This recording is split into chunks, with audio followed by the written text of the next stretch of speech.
আশা করছি কি তোমরা সবাই খুব ভালো আছো আর আমিও ভালো আছি। তো আর একটা নিউ রেসিপি ব্লগে তোমাদের সবাইকে জানাচ্ছি অনেক অনেক ওয়েলকাম। তো আজকে আর একটা নতুন ধরনের রেসিপি নিয়ে চলে এসেছি। আজকে বানাবো হচ্ছে ভেজ পিৎজা। আর আমি এখানে এই যে ভেজ পিৎজার জন্য পিৎজা বেসগুলো নিয়ে নিয়েছি। এই যে এইরকম পিৎজা বেস নিয়েছি। এগুলো কিন্তু আমি বাড়িতে তৈরি করিনি, এগুলো দোকান থেকে আনা। এই যে এরকম, তো এইগুলোর মধ্যেই আজকে আমি পিৎজা বানাবো। আর এগুলো এই যে এরকম আমি 4টে নিয়েছি। এই যে 1 2 3 4, তো 4টে নিয়েছি। আর তার সঙ্গে নিয়েছি হলো এই যে এখানে রয়েছে টমেটো, পেঁয়াজ, ক্যাপসিকাম। আমি এগুলোকে এইভাবে স্কোয়ার টাইপ করে কেটে নিয়েছি, যেরকম পিৎজাতে দেওয়া হয় আর কি, ওইরকমভাবে কেটে নিয়েছি। আর এখানে নিয়েছি আমুলের চিজ কিউব, তার সঙ্গে নিয়েছি এখানে রয়েছে অরিগানো আর রয়েছে চিলি ফ্লেক্স। এই অরিগানো চিলি ফ্লেক্সটা আমি কদিন আগে অর্ডার দিয়েছিলাম ডমিনোস থেকে পিৎজা, তো তার সঙ্গে আমাকে অনেকগুলো এই অরিগানো আর চিলি ফ্লেক্সের এই পাউচগুলো দিয়েছিল, তো সেগুলোকে আমি রেখে দিয়েছিলাম। তো সেগুলোই ভাবছি আজকে ব্যবহার করে দেবো, কারণ সেগুলোর ব্যবহারও হচ্ছিল না। তো এগুলোকে আজকে ব্যবহার করে দেবো। আর আজকে যে পিৎজার যে সসটা সেটা এইটা নিয়েছি। এই যে এটা যে পিৎজা পাস্তা সস, এটাকে আমি পিৎজাতেও ইউজ করি আবার পাস্তাতেও ইউজ করি, দুটোতে। আর আমি আজকে খালি এই পিৎজা সসটা দেবো না, এর সঙ্গে অ্যাড করব হচ্ছে টমেটো কেচাপ আর অ্যাড করব হচ্ছে এই যে চিংসের শেজওয়ান চাটনি। এই প্যাকেটটা 10 টাকা নেয়। তো এই দুটোকে মিলিয়ে এই যে এই তিনটেকে একসাথে মিলিয়ে আমি আজকে পিৎজা সসটা রেডি করব। আর নিয়েছি হলো নুনটা আমি অনেকটাই মানে অল্প দেব, কারণ এগুলো সব কিছুতে নুন থাকে, চিজেও নুন থাকে, প্লাস এই যে সসটা পিৎজা সস এর মধ্যেও নুন থাকে। তো সেই জন্য আমি মানে বুঝে শুনে একদম সামান্য অল্প একটুখানি নুন দেব। তো চলো তাহলে গাইস রেসিপিটা এখন আমি স্টার্ট করি, তোমরা দেখতে থাকো পুরো রেসিপিটা। তো তারপর গাইস আমি প্রথমে ওই যে সসগুলোকে মিক্স করে নেব। তার জন্য আমি এই যে প্রথমে এই সসটা ঢেলে দিচ্ছি। এই যে এতটার মতন মানে পিৎজা সসটা দিয়ে নিলাম। তারপরে এই যে এটা হচ্ছে সেই শেজওয়ান চাটনিটা, এটাও পুরোটাই দিয়ে দেব এর মধ্যে।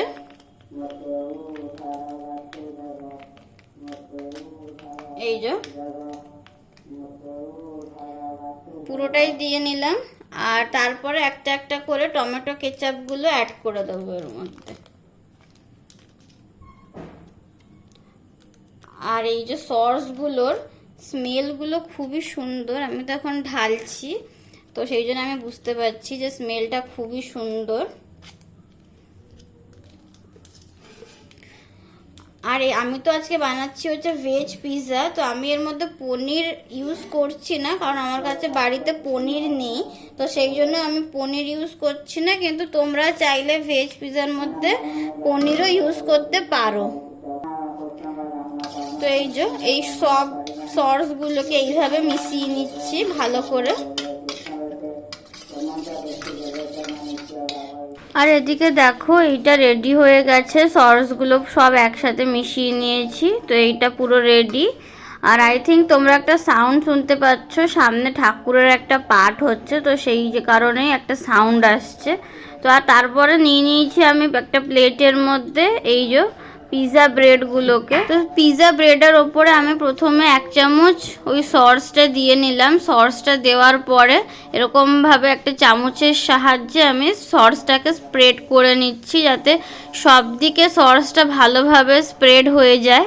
তারপর এর মধ্যে আমি টমেটো, ক্যাপসিকাম, পেঁয়াজ ওগুলো সুন্দর করে এইভাবে সাজিয়ে নেব। তো প্রথমে টমেটো দিয়ে দিলাম, তারপরে এখন ক্যাপসিকাম আর পেঁয়াজটাকে সুন্দর করে সাজিয়ে নিচ্ছি এইভাবে।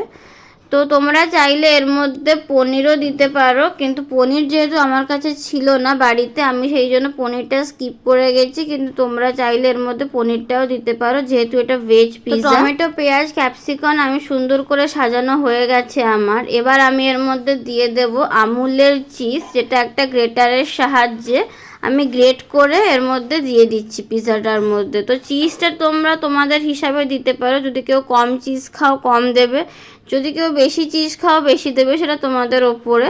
কিন্তু আমি একটু মিডিয়াম দিয়েছি, বেশি দিইনি বা কম দিই। তারপর পিৎজার ওপরে ছড়িয়ে দিলাম অল্প করে অরিগানো, আর অরিগানো দেওয়ার পরে দিয়ে দেবো হচ্ছে অল্প করে চিলি ফ্লেক্স। এই যে এবার অল্প করে চিলি ফ্লেক্স দিয়ে দিয়েছি, আমি কমই দিয়েছি কারণ আমি ঝাল কম খাই, তোমরা তোমাদের হিসাবে চিলি ফ্লেক্সটা দেবে। এই কড়াইটার মধ্যে পিৎজাটাকে বানাবো, তো সেই জন্য গ্যাস ধরিয়ে দিয়েছি। আর এই কড়াইটার মধ্যে অল্প করে নিচে প্রথমে নুন ছড়িয়ে দিয়েছি, আর তার উপরে দিয়েছি একটা স্ট্যান্ড, কারণ ওই স্ট্যান্ডটার উপরেই পিৎজাটাকে রাখা হবে। আর এটাকে এখন কিছুক্ষণের জন্য গরম হতে দিয়েছি। তার মাঝখানে আমি এই যে এরকম একটা থালার মধ্যে পিৎজাটাকে রেখে তারপর ওটা স্ট্যান্ডের ওপরে বসাবো। তো প্রথমে দিয়ে দিলাম অল্প করে তেল থালাটার ওপরে, এই যে দিয়ে ভালো করে একটু এরকমভাবে ছড়িয়ে নিচ্ছি যাতে পিৎজাটা নিচে না লেগে যায়, মানে থালার মধ্যে যাতে না লেগে যায়, সেই জন্য একটুখানি তেল দিয়ে নিলাম। দিয়ে এবার এর মধ্যে আমি পিৎজাটাকে বসাবো। তো এই যে এদিকে পিৎজাটাকে বসিয়ে দিলাম। আর দেখো পিৎজা ব্রেডটা একদম এই থালার সাইজেই হয়েছে, একটুও বড় হয়নি বা একটুও কম হয়নি। এই যে তারপরে আমি ভুলে গেছিলাম এর মধ্যে গোলমরিচ গুঁড়ো দিতে, তো বসানোর আগে অল্প করে ওপর দিয়ে গোলমরিচ গুঁড়ো বা ব্ল্যাক পেপার তোমরা যাই বলো সেটাকে অল্প করে ছড়িয়ে দেবে। যেহেতু চিলি ফ্লেক্স দেওয়া আছে, গোলমরিচ গুঁড়োটা তোমাদের হিসাবেই দেবে। আর আমি এর মধ্যে সামান্য একটুখানি নুন ছড়িয়ে দিলাম, সব কিছুর মধ্যেই নুন আছে, তাও আমি একটুখানি নুনটা ছড়িয়ে দিলাম অল্প করে। আর এবার ওপর দিয়ে আর একটু করে চিজ দিয়ে নেব। এই যে একবার তো চিজ দিয়েছিলাম, আবার অল্প করে একটু চিজ দিয়ে নেব। এই যে অল্প করে ওপর দিয়ে চিজ গ্রেট করে দিলাম। আর এদিকে দেখো এই যে এই পিৎজাটাকে এখন আমি কড়াইয়ের মধ্যে চাপিয়ে দেব। আর এদিকে কড়াইটাও প্রায় মনে হয় গরম হয়ে এসছে, আমি একটু চেক করে নিচ্ছি। এই যে তো আমি একটু চেক করে নিলাম, গরম হয়ে গেছে কড়াইটা। তো এবার এর মধ্যে আমি পিৎজার এই থালাটাকে চাপিয়ে দিলাম। এই যে খুব সাবধানে চাপাতে হবে যেহেতু অনেক গরম আছে কড়াইটা। আর এদিকে দেখো এই যে এটাকে আমি স্ট্যান্ডের ওপরে দিয়ে বসিয়ে দিয়েছি, এবার থালাটাকে এর ওপরে চাপা দিয়ে নিলাম। তো এবার এটাকে আমরা 15 মিনিটের জন্য মানে ছেড়ে দেবো রান্না হওয়ার জন্য। 15 মিনিট পরে আবার দেখাচ্ছি তোমাদের। ওইটা যতক্ষণ হচ্ছে আমি তার মাঝখানে আর একটা পিৎজা রেডি করে নিচ্ছি, যেরকমভাবে প্রথমটা রেডি করেছিলাম সেইভাবেই রেডি করে নিচ্ছি। এই যে প্রথমে দিয়ে দিলাম সসটাকে প্রথমে এরকমভাবে স্প্রেড করে নিচ্ছি। এই যে প্রথমটা যেভাবে বানিয়েছিলাম সেভাবেই এটাকে আমি বানিয়ে নিচ্ছি। তাহলে তোমরা দেখতে থাকো ভিডিওটা।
আর এদিকে 15 মিনিট হয়ে গেছিলো, সেই জন্য ভাবলাম এটাকে একটু চেক করে নিই। তো থালাটা উঠিয়ে দেখি যে চিজগুলো সুন্দরভাবে মেল্ট হয়ে গেছে আর সব কিছু এরকম সুন্দরভাবে হয়ে গেছে। তো পিৎজাটা এখন রেডি। তো চলো গাইস পিৎজাটাকে তাহলে নামিয়ে নিই, তারপরে তোমাদের সঙ্গে শেয়ার করছি। আর এদিকে পিৎজাটাকে এই যে নামিয়ে নিলাম, তারপর আমি বাকি যে 3টে ছিল সেগুলোকেও তো রেডি করে রেখেছিলাম, তো সেগুলো তারপর আবার আরেকটা দিয়ে দিলাম থালার মধ্যে। তো দিয়ে বসিয়ে দিলাম কড়াইতে। এই যে দিয়ে আবার কড়াইটাকে চাপিয়ে দিলাম একটা থালা দিয়ে। তো এটা এখন আবার 15 মিনিট হবে। তারপর গাইস দুটো পিৎজা কমপ্লিটলি হয়ে গেছিলো, আর বাকি দুটো যে ছিল সেগুলো এখন হচ্ছিল। তো ভাবলাম তোমাদের সঙ্গে একটা পিৎজা কেটে শেয়ার করা যাক যে পিৎজার ভিতরটা কিরকম হয়েছে। তো সেই জন্য এখন পিৎজাটাকে কাটছি। যেহেতু এটা মিডিয়াম সাইজের পিৎজা হয়েছে, তো আমি এটাকে একটা পিৎজাকে 4 ভাগই করলাম। তো সেই জন্য পিৎজাটাকে কাটছি তোমাদের সঙ্গে শেয়ার করব বলে। আর এই দেখো পিৎজাটা কাটাও হয়ে গেছিলো। আর দেখো ভিতরটা কতটা ফুলেছে, আর দেখেও মনে হচ্ছে অনেকটাই সফট হয়েছে। তো এবার এটাকে আমি খেলে বুঝতে পারবো যে কীরকম হয়েছে। তো বাকি পিৎজাগুলো হচ্ছিল, তো ভাবলাম তোমাদের সঙ্গে এটা কেটে শেয়ার করে দিই। তারপর গাইস এখনও একটা পিৎজা গ্যাসে বসানো আছে। তো যেহেতু 3টে পিৎজা হয়ে গেছিলো, তো ভাবলাম তোমাদের সঙ্গে এগুলো এবার শেয়ার করে দিই। এই যে, আর আমি পিৎজাটার ওপরে মানে পিৎজাটা কাটিং করার পরে আমি ওপর দিয়ে মেয়োনিজ দিয়ে একটু ডেকোরেশন করে নিয়েছি, একটু দেখতে সুন্দর লাগবে বলে।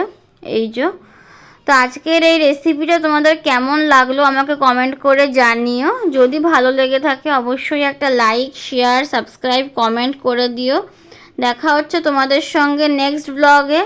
সবাইকে টাটা, সবাই খুব ভালো থাকবে আর সুস্থ থাকবে।